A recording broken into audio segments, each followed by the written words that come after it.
Igbo makano Igbo mụrụ nze m ọzọ ịmakwa ọnụọgụgụ Igbo ka ihe niile ọ bụ oyibo tata na episode nke 6 ka anyị wetara unu ọnụọgụgụ Igbo ma chetakwara ụmụaka ọgbara ọhụrụ na ndị ọgbara ochie echefugoro ka esi agụ ọnụọgụgụ Igbo site na 1 ruo na 20. Looking at these numbers, we have number 1, number 2, 3, 4, 5, 6, 7, 8, 9, 10 to 20. 20 in number. Today, we want to take them one after the other to explain how to pronounce them in English and the Igbo language. Look at this. Number 1, number 2, number 3, 4, 5, 6, 7, 8, 9, 10, 11 to 20. Let me start from number 1. 1, O2. 1, this is number 1. O2. 2, Abuo. 2, Abuo. 3, Ato. 3, Ato. 4, Ano. 4, Ano. 5, Ise. 5, Ise. 6, Isi. 6, Isi. 7, Asa. 7, Asa. 8, Asato. 8, Asato. 9, Iteghete. 9, Iteghete. 10, Iri. 10, Iri. 11, Iri n'otu. 11, Iri n'otu. 12, Iri na abụọ. 12, Iri na abụọ.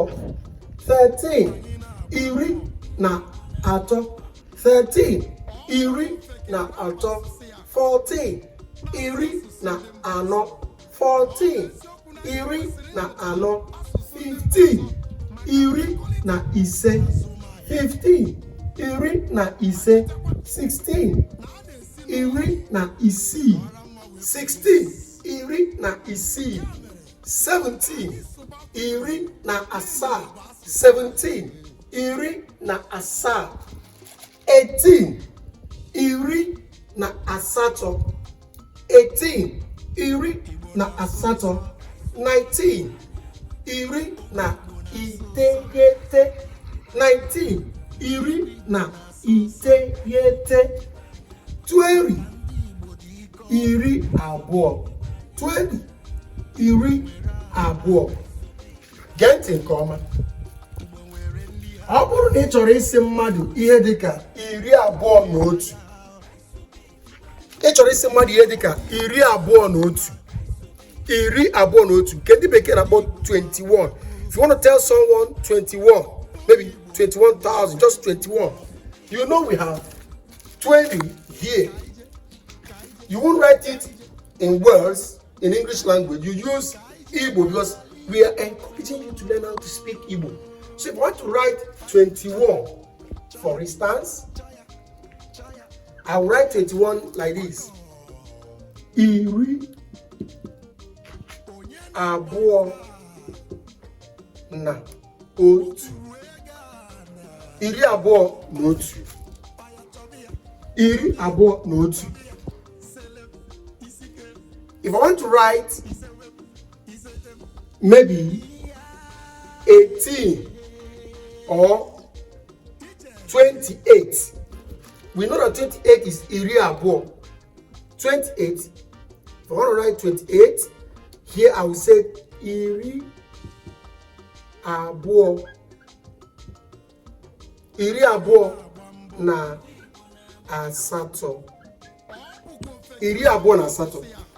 In our next episode, we will bring more from 20 to 40, 40 to 60, 60 to 80, 80 to 100. We will ensure we bring all these things down to your understanding. Anyị ga-agba mbọ na klaasị ọzọ anyị ga-anọkọ ime ka unu mụta site na 21 ruo 29, sikwa na 9 baa 39, si na 9 baa na 40. Anyị ga-emegide ruo mgbe anyị ruru 100. Ya anyị ji eme ya bụ dịka onye Igbo ka ịmụta ka esi agụ ọnụọgụgụ Igbo, ka esi agụ ya n'ego, ka esi agụ ya n'ihe ọbụla asị gị gụọ ya dịka mmadụ.